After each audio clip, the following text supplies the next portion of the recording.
शुभ सवेरे सकाळच्या 5 वाजता हा संपूर्ण परिसर, झाडाखालचा पूर्ण कचरा हा स्वच्छ करून पाण्याचा फवारा या ठिकाणी मारल्यामुळे अतिशय प्रसन्न असे वातावरण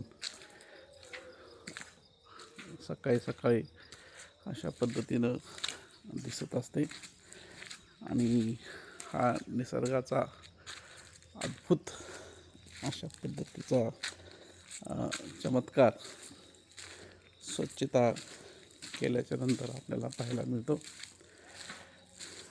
निसर्गाची सेवा हीच खऱ्या अर्थानं ईश्वर सेवा मानली पाहिजे आणि त्यासाठी आपण सर्वांनी स्वच्छता दूत म्हणून पुढं आलं पाहिजे.